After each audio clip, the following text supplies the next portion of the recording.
Bueno, Bueno, bien, usted está en Estados Unidos, pero está al tanto de todo, está ahí su blog, algunas entrevistas que hemos seguido para ver cómo está pensando esta actualidad argentina. Vamos, ¿cómo ve? La primera pregunta le diría es oftalmológica. ¿Cómo está viendo usted, qué ve con la letra A de Alberto Fernández y su economía? bueno, están muy desenfocados, no tienen un diagnóstico adecuado de la realidad y no han eh, explicado qué es lo que quieren conseguir con las políticas que están implementando, ¿no? Es como si estuvieran perdidos eh, y desubicados de la realidad, ¿no? Además tienen un apego, yo diría que dogmático, ideológico, a los controles, todo tipo de controles. Y lamentablemente, para que la economía funcione bien, sobre todo la que tiene que ver con las decisiones del sector privado, de los empresarios, de las familias, de la gente en general, se necesita que haya libertad para tomar las decisiones e implementarlas a nivel privado. Si el gobierno cree que puede prácticamente decidir él todas las cosas que corresponderían a la gente, obviamente se va a encontrar con un imposible, algo que no van a poder llevar a la práctica. En lo Miren esto que está concreto, pasando en lo con el concreto, dólar. antes de pasar al dólar, ahí quiero hacer un punto. ¿Qué desregularía usted en este contexto y condiciones de posibilidad? Todo, todo. Mire, lo único que debería quedar controlado por un tiempo, eh, hasta tanto la gente advierta que realmente las metas fiscales y monetarias que se anuncien son serias, es el mercado comercial para el dólar. Es decir, el mercado donde los exportadores tienen que vender sus divisas, los importadores comprar aquellas que necesitan para pagar, y los que tienen deudas en dólares con vencimiento los próximos trimestres y que fueron deudas adquiridas con anterioridad a la imposición del cepo, bueno, ahí les tienen que vender divisas. Pero para ningún otro uso tendrían que vender divisas en ese mercado controlado. Y dejar que funcione un mercado totalmente libre eh, para cualquier tipo de transacción financiera o para la gente que quiere comprar dólares para ahorrar para los que tienen dólares en el exterior y los quieren traer, que los puedan vender con total libertad, ¿no?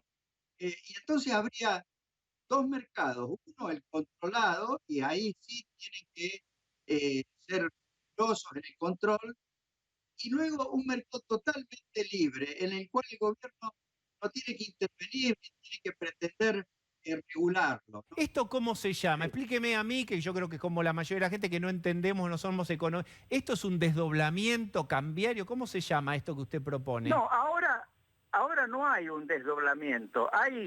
El gobierno pretende que haya varios mercados para distintos tipos de usos e influir en todos ellos. Es razonable que el gobierno trate de influir en el mercado controlado, el mercado comercial, aquel al que se aplica el cepo. Todos los demás mercados y deberían ser únicos, un mercado único, porque si todo esto del contado con liquidación o el dólar bolsa o el dólar blue es porque hay un montón de regulaciones innecesarias y dejan total libertad para que pueda funcionar un mercado financiero y turístico libre. Bueno, ahí se va a saber la verdad de cuál es ese precio del dólar, en el cual el gobierno no tiene en principio que intervenir para nada, ni con regulaciones, ni vendiendo, ni comprando dólares. En ese contexto, una vez que la política monetaria y fiscal, y la política en general, que se anuncie, empiece a influir positivamente en las expectativas, y la gente diga, bueno, el gobierno va a conseguir lo que se propone, Entonces ese tipo de cambio libre se va a empezar a estabilizar y a lo mejor hasta puede bajar. Y entonces la convergencia con el dólar oficial se va a dar de una manera natural. Incluso a partir de ese momento, el gobierno sí podría tratar de acelerar una reunificación cambiaria, haciendo que parte de las divisas que obligatoriamente tienen que ir o tienen que salir del mercado controlado puedan pasar al mercado libre. Pero así como lo están manejando ahora, es casi una misión imposible pretender controlar todo tipo de transacciones con el dólar. Además, para que algún día la gente se acostumbre a manejarse con el peso y quiera ahorrar en pesos, tiene que tener la alternativa también de ahorrar en dólares, sin ver que el ahorro en dólares es algo pecaminoso o prohibido. Porque usted lo que cuando la plantea es gente formalizar un bimonetarismo, ¿sería así? Así es, Formalizarlo. que funciona muy bien en muchos países, y yo siempre señalo el caso de Perú. En Perú, la economía funciona con dos monedas, con el dólar y con el sol. Al principio, por allá a principios de la década del 90, el 90% de las transacciones eran en dólares. Luego, como lograron aplicar políticas monetarias y fiscales que estabilizaron el precio del sol en términos de dólar, la gente se fue acostumbrando a utilizar el sol y fue disminuyendo la utilización del dólar. Hoy solamente el 30% de las transacciones se hacen en dólares y el 70% en pesos, pero no porque le prohibieron hacer transacciones en dólares, sino porque crearon condiciones para que la gente confíe en el peso y se fue acostumbrando. Bueno, en el caso de Perú se llama sol, no peso. Pero lo mismo pasa en Uruguay y lo mismo pasa en Paraguay. Son países donde no se prohíbe la transacción en dólares. La gente, si quiere firmar un contrato, por ejemplo, de alquiler, puede firmarlo en dólares o en pesos. Todos dicen, bueno, pero lo van a firmar totalmente en dólares. Bueno, depende de las expectativas que la gente tenga. El dólar hoy en el mercado paralelo o en ese mercado libre que yo sugiero que deben dejar que exista, está muy alto. O sea que va a haber mucha gente que va a decir, bueno, en términos del futuro, a lo mejor me conviene hacer un contrato en pesos, pero eso lo tiene que decidir cada persona, no lo puede decidir el gobierno. Yo creo que mientras el gobierno más prohíba o más pretenda regular qué es lo que tienen que hacer los ciudadanos, va a fracasar. Todo el mundo quiere preservar su ahorro e incluso el valor de su trabajo, porque supongamos que un trabajador obtiene un salario y algo le sobra luego de cubrir sus necesidades y quiere ahorrar. Bueno, ese ahorro es una forma de preservar el valor de su salario. Entonces, hay que dejar que tenga libertad para tomar esa decisión. Por supuesto, no estoy hablando nada más que del mercado cambiario, pero esto es válido también para todos los otros mercados donde opera el sector privado. Por ejemplo, el de los bienes y servicios. ¿Cómo puede ser que el gobierno pretenda controlar todos los precios y vaya y cierre negocios de vecindad porque tiene algunos precios arriba de los que ha fijado arbitrariamente el gobierno? Si pretende controlar los precios de los bienes y servicios, va a producir desabastecimiento. A ver, Marce. Es decir... ¿Qué tal, Domingo? Buenas noches.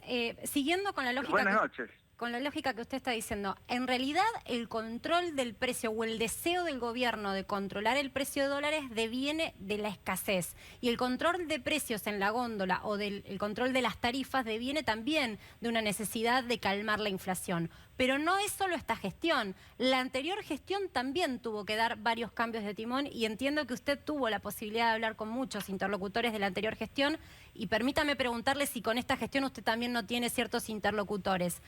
La pregunta concreta, sí.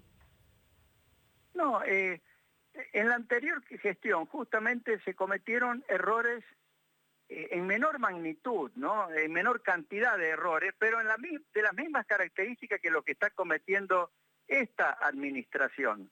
Por ejemplo, en el tema del manejo de las tarifas de los servicios públicos, las manejaron muy mal. Tendrían que haber dejado que se ajustaran de manera completa al principio de la gestión para eliminar una fuente de subsidios, de gasto público, que eran los subsidios a las empresas prestadoras. Ahora la gente me dice, bueno, pero hubiera golpeado mucho el bolsillo de la gente. Bueno, para la gente más pobre le podrían haber dado alguna compensación. Pero cuando, por ejemplo, se controlan los precios de las tarifas, pero naturalmente están libres todos los demás precios, ¿qué ocurre? Terminan aumentando más los otros precios si es que hay una determinada emisión monetaria, una determinada demanda global. Y entonces se acentúan aún más los desequilibrios, ¿no? Por eso yo creo que tendrían que dar mucho mayor margen de libertad. Ahora, tomemos un ejemplo concreto de una decisión que parece ir en la dirección correcta, la que anunció en Vaca Muerta con respecto al precio del gas. Dijo que lo va a fijar de tal manera que haya producción de gas como para que no escasee en el invierno. Es decir, siguiendo un criterio económico de que el precio compense los costos. Y dijo que vamos a empezar a poner orden en la economía. Poner orden en una economía en relación al sector privado es dejar que los precios relativos se ajusten a los costos y a las demandas. Bueno, esa decisión correcta respecto del gas se contradice totalmente con la que tomaron 2 meses atrás, cuando decretaron que todos los servicios de Internet, los servicios... eran esenciales y van a tener precios máximos. Era claro, esencial, y los van a controlar. Han mantenido el congelamiento hasta fin de año. Eso va exactamente en la dirección opuesta a lo que han anunciado para el gas. No pueden tener tantas incoherencias. Tienen que avanzar en relación a todos los temas, dejando que los precios reflejen la realidad de los costos y de las demandas. Bien, y por supuesto, pero permítame... ¿Cómo va a bajar la inflación? Va a bajar la inflación si logran ajustar el déficit fiscal y reducir el ritmo de la emisión monetaria. Además, pero hoy si no se dejan puede funcionar con el libremente- IFE y con la asistencia por la Caballo, hoy hay pandemia. 41 de pobreza. Si usted quita el IFE o habría que recortar, bueno, no sé, gastos del Estado muy fuertemente, y toda esa gente que usted recorta los tiene protestando en una movilización social con un drama social que podría ocurrir. Digamos, es una manta demasiado corta, ¿no? No digo que no haya que hacerlo, sí o no, no soy quien. Lo que digo es la complejidad de la escena. Pero yo no le digo que recorten el IFE, pero mire, ¿cuánto pierde Aerolíneas Argentinas? ¿Cuánto pierden un montón de empresas que han reestatizado? Ahora quieren, por ejemplo, crearle más monopolio a YPF para que deje de perder después que la han reestatizado y la han manejado muy mal. Y bueno, obviamente que tienen que cortar cosas que no tienen sentido que el gobierno financie y controle, ¿no? Y hay un montón de programas que son totalmente superfluos, ¿no? Tanto en la nación como en las provincias. Yo no digo que corten el IFE o que corten los subsidios sociales, le estoy hablando de que eliminen los subsidios económicos. Los subsidios económicos, que según un estudio del BID, representan un direccionamiento totalmente incorrecto desde el punto de vista distributivo de casi el 7% del Producto Bruto de la Argentina. Todo eso son subsidios que no tienen ningún sentido.